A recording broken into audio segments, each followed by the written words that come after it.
So I think we're going to do are we going to do Q&A do we have a few more questions that we wanted to answer? So maybe Paul, we can put that up. You can leave that up, that's fine, but I definitely want it up at the end.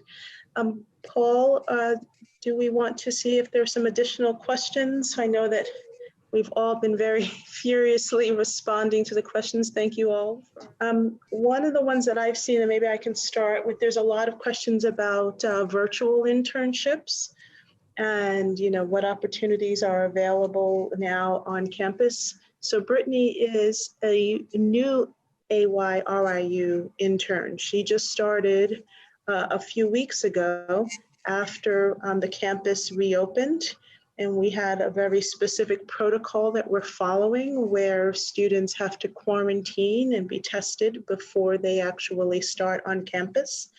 And then there was very rigorous on-campus protocols that she and all of us who go to campus have to follow.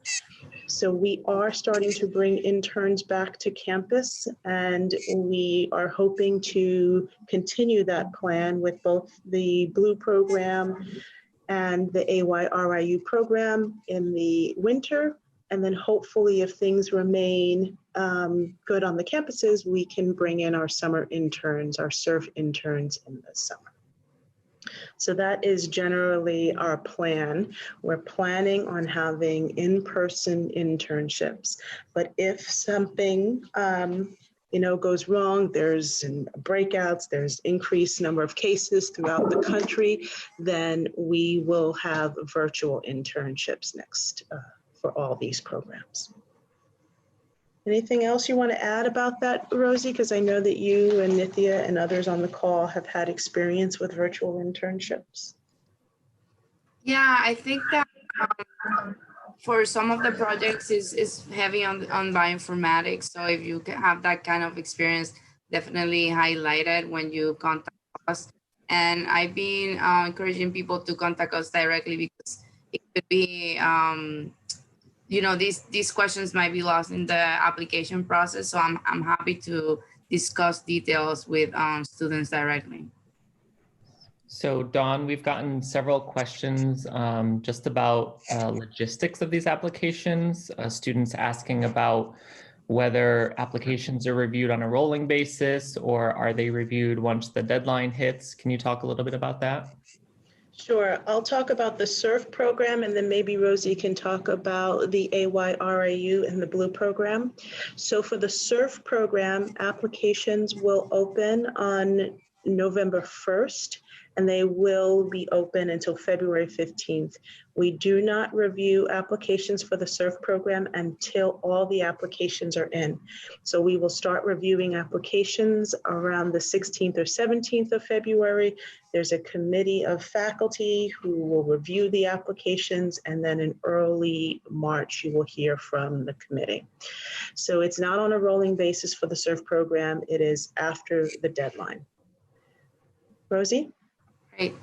Yes, for the Blue program and the AYRU are both on a rolling basis, but I'll start with the Blue program since that goes by the terms in the grad program and they vary. It's best to put in your application on our website. That emails me and I immediately communicate back with you and I start asking questions about when you would like to start, what faculty, if you already looked at our faculty, what is your interest? And so with that information, I start looking for a match and a potential start date. It's a little bit similar to the AYRIU program. The only thing I would say is that for the AYRIU, we have a maximum of 5 positions per year. And a good thing is that students are getting more excited about this program and more students are applying to it. So we might not get like a specific hard deadline right now, but definitely we'll put together a pool of applicants and then run it by our faculty before making a decision of who are going to be the 5 students for the next academic year.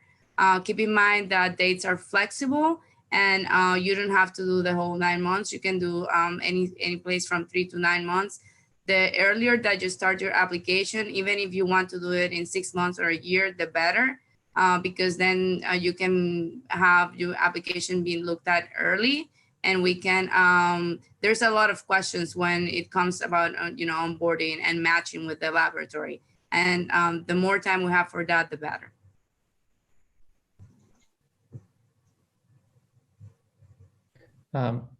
Another few questions we've gotten from several students who are transfer students coming from mostly community colleges and just starting their junior year, and feel like they have an opportunity to get a letter of recommendation from a faculty member at their current institution.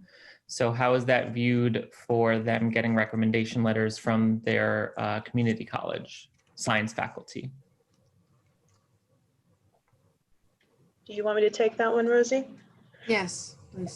So the letters of recommendation should come from faculty or supervisors who know you well. It could be from the community college or in your new institution.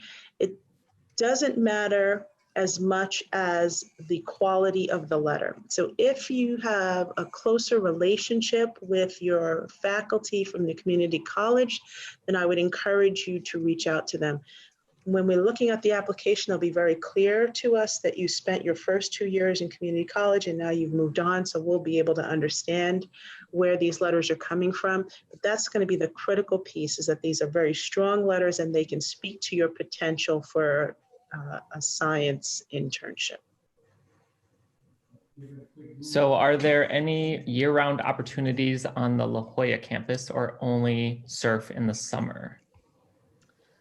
So we are starting to pilot the academic year internship on the California campus. So we haven't had a chance to develop a budget and submit it.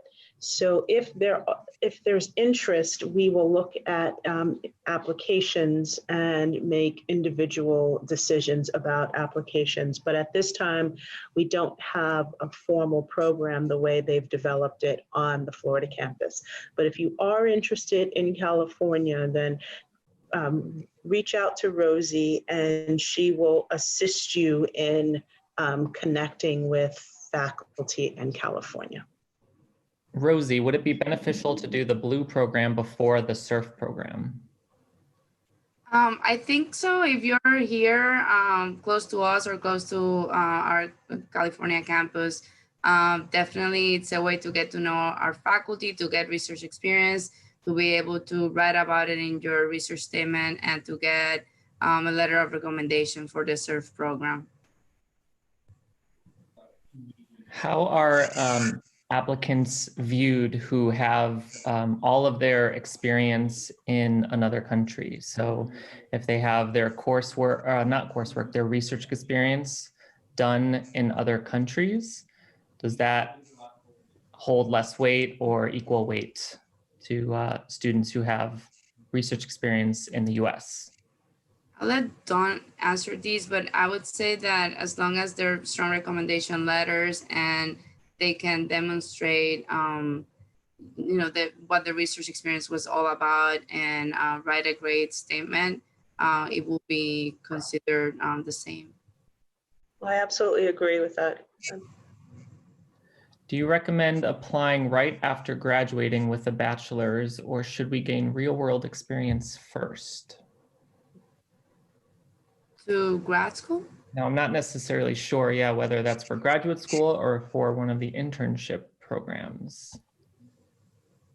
I think it's exciting that we have made the Where Are You? Sorry, Dawn, did you want to? No, go ahead, go ahead. That it is exciting that we have opened Where Are You to recent graduates. And if you don't have a lot of research experience, then definitely you want to acquire that either through an internship, a post-bac, or reaching out to a faculty member and doing being a research tech before applying to grad school. Yeah, so Rosie hit the nail on the head. There are two factors that you should use to determine if you should go directly into graduate school or potentially do an internship, whether it's a post-bac or the AYRIU program. It's one, do you have research experience? If you are going to go into a graduate program, you really need to know what you're getting yourself into. So you should have a significant amount of research experience before applying. And then the second thing is that you have a sense of what you want to do. You don't need to know exactly which lab and what the project should be, but you should have a good sense of, the types of the questions that you want to answer. You really need to have a sense of what research you want to do. So I think those are the two questions that you should ask yourself to determine if you should apply directly to graduate school or if you should take some time off and either work as a technician or do an educational research program. And one student is asking if you can talk a little bit more about the Diverge program, because it was only covered in one slide, so they'd like to know a little bit more information about that. I can, Don, do you want me to talk about that? Yes, please. Yeah, so in a regular year, if like Don explained, it's a 3-day visitation to our Florida campus. And we have a series of workshops and opportunities for the diverse students to meet with our graduate students and our faculty. And, kind of like more serious events and actually more like fun and social events. So we have a little bit of everything. And it's a great opportunity for the diverse students to understand what it takes to go to grad school, how to obtain the research opportunities that they need in terms of securing a graduate school position if that's what they intend to do. And it's kind of like what you experienced today, but in a 3-day event. And again, with a lot of fun also interjected into this. This year, we probably will have to move it to the virtual world, and that hopefully it will allow us to have more people. So normally we take 25 students. We hope to open it up to maybe 40 or 50 students this year.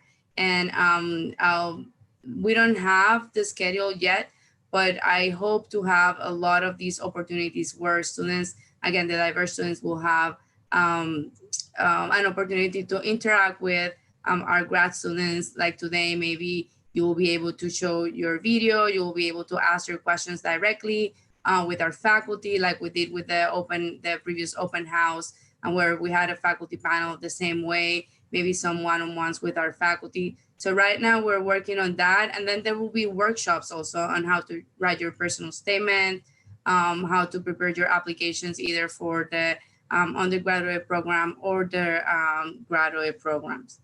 Is there anything else that you want to add, Dawn? No, I think that was great. I think, if it is going to be virtual, we're going to take full advantage of that and try to have more students participate and try to have more of our graduate students and faculty involved. Still trying to do small group exercises and activities, but try to open up to more students. So look for that. We'll be sending messages in a similar way that you received messages about this opportunity through handshake, through email communication about the Diverge program. Rosie, is AYRIU offered during the summer? And if so, when would be the best time to apply for it? That's a great question. So the short answer is no. We don't want to use AYRIU in lieu of our SURF program. If you only want to come for those 10 weeks in the summer, you should be applying to the SURF program. However, if you start AYRIU in the spring, you can finish up in the summer, or you can start in the summer and finish up in the fall. But it's then it needs to be very clear that you are applying to a different program, and you then consequently are going to be more than 10 weeks in the program. The advantage of that, though, is that in the summer right now we have classroom component for the SURF program that it's heavier than for the AYRU and Blue, if you like, where we meet twice a week, and we have faculty, we have grad students that they come and give presentations on their research, but also we have more workshops on how to write your abstract, how to present your poster, how to, you get a lot of feedback also from our grad students on those communication skills as well. So if you participate in the AYRU program, either in the spring or the fall, but also can participate in the summer, then you're immediately included into all these activities that we have in the summer. Any other questions? Here's one about what do you look for in an applicant for the summer programs? I think we've addressed this in a number of our messages, but maybe we can just summarize it here. Because the summer programs are about giving you research experience, we're not necessarily looking for students who have research experience. We do take students who have research experience, but that's not what we're looking for. What we're looking for are students who are passionate about research and who can communicate that passion to us through their application. There are a number of ways that you can do that. The best way to do it is through these essays that are a part of the application. You can show us how excited you are about the opportunity. You can do your own research on our website and through interactions with our faculty to include that information and put some specific information about your interest into the personal statement. We want to feel you and your excitement for this opportunity jumping off of the page. That is the critical thing that we're looking for in our summer applicants. Did you want to add anything, Rosie? I know sometimes Florida has a slightly different view, but certainly passion is important. Right, I would agree with you. If you don't have a lot of research experience, then you need to explain why you think that this is going to help you in deciding your career path. And that is usually shown by, like Dawn said, talking about your passion and your motivation, maybe some resilience. So in research, not a lot of the time, the experiments work the way that you want it to work. So you can also talk a little bit about that.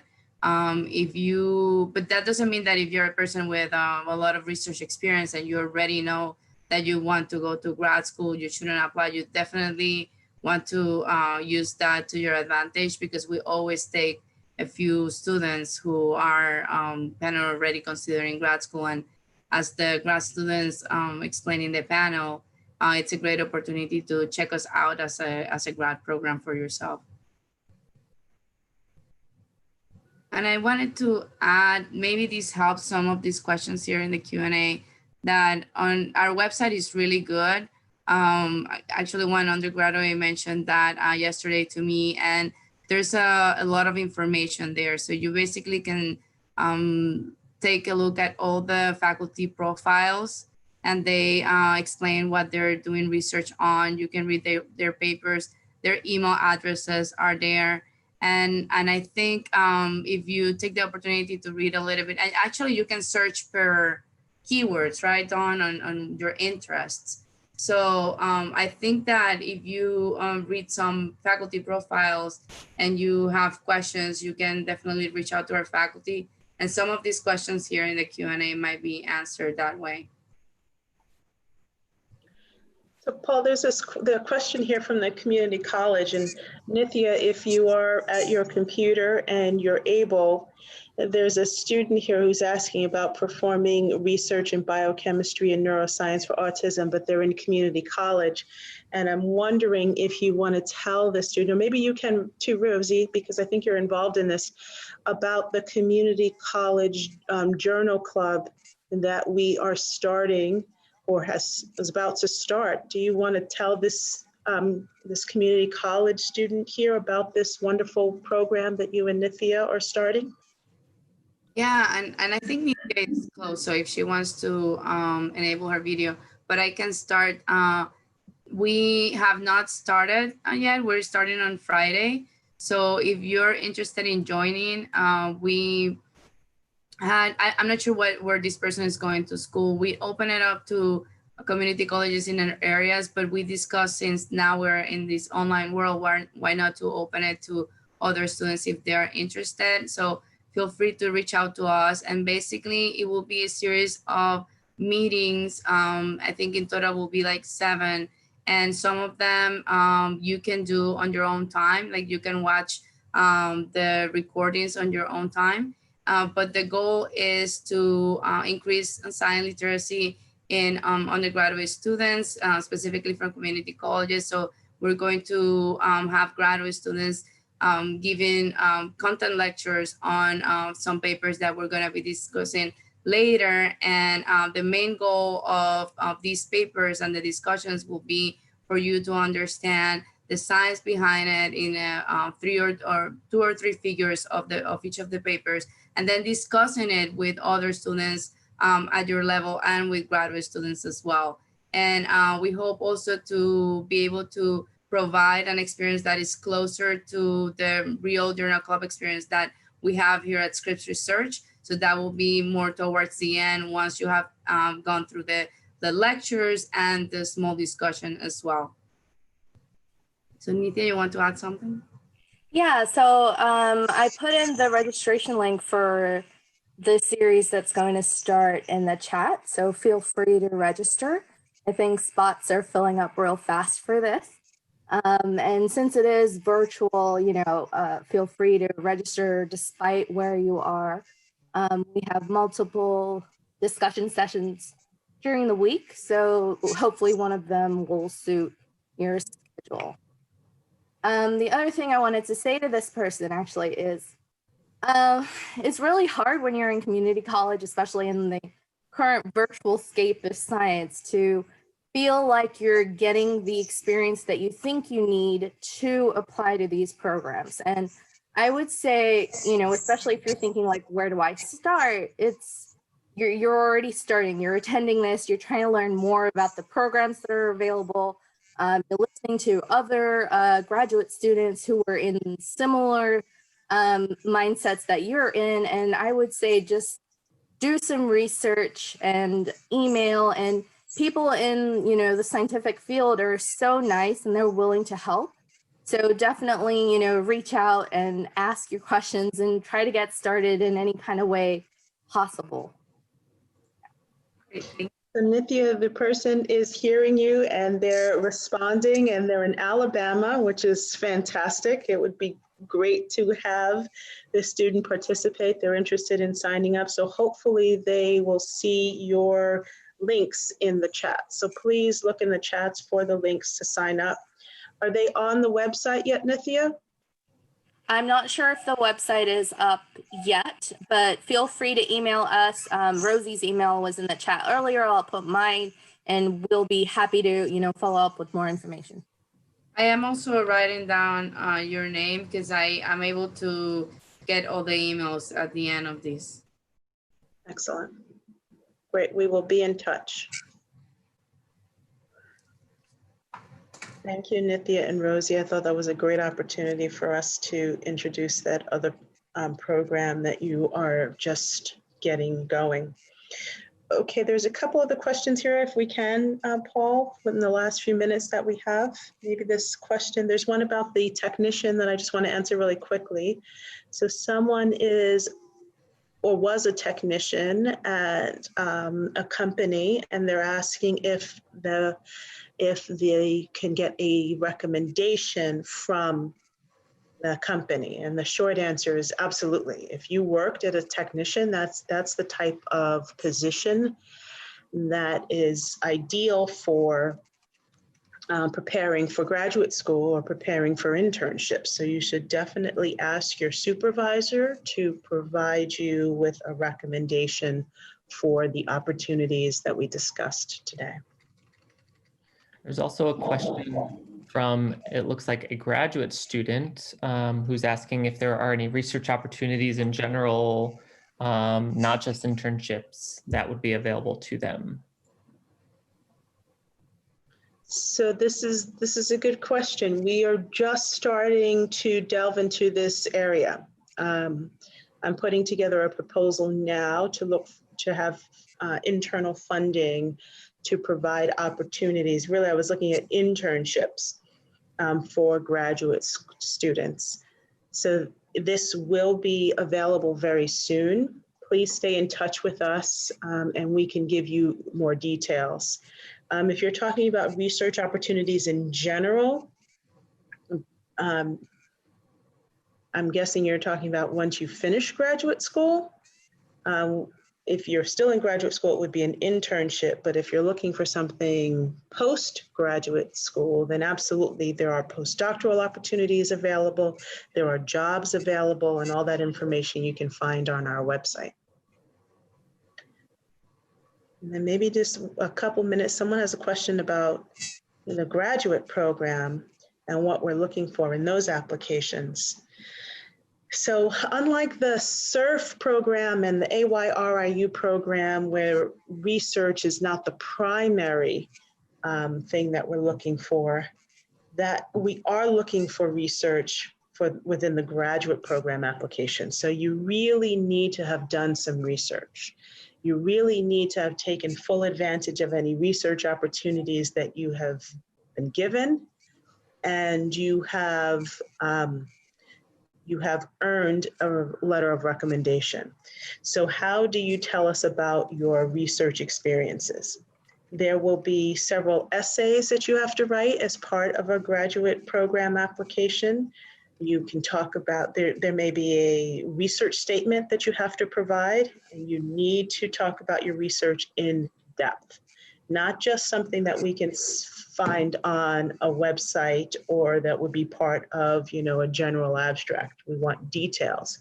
We've seen figures in research statements. There needs to be a level of depth and a level of detailed information that will allow us to understand how much about the research you actually understand. Another thing that you should include in there is how that research fits into the larger scientific community. That'll also help us to understand how much you understand about that research. Then we'll compare that research statement to your letters of recommendation. Hopefully the people that you did your research with will be able to back up everything that you said, not specifically about the research, but how you conducted that research. So if you ran into any issues in doing your research, what steps did you take to resolve those issues? Those are the kinds of things that we're looking for in your graduate school application. So you talked about non-typical research experiences. So running your own lab, working for companies, yes, you should definitely include that information as well. And in that case, you would include that information in what we call your personal statement. So you can talk about what types of skills you were able to gain by running your own lab or working for a company. So you should really focus on your research in your research statement, and then you could talk about other non-research experiences and skills in your personal statement. But the critical piece there will be that you tie that into what it is that you want to do in the future, or what is that experience or experiences brought to you personally and to what you want to do in the future. That's the critical piece whenever you talk about something that is non-research related. So I think that answers the question. If you have any more questions, you certainly can reach out to us. We're happy to talk to you more about the graduate program and applying to the graduate program. We did an open house for the graduate program a few weeks ago, and I think those videos are being released on our YouTube channel or on the website. Okay. Fantastic. So I think that about is all the time that we have. So I just want to close by thanking everyone for participating. It was great to connect with all of you and learn about your interests in our various programs, and for us to support you in applying for not only our programs, but for other internship programs this upcoming summer and this upcoming winter. If you have any other questions, you should feel free to reach out to us at eduprgm@scripps.edu, or you can reach Rosie directly. She's put her information for you in the chat.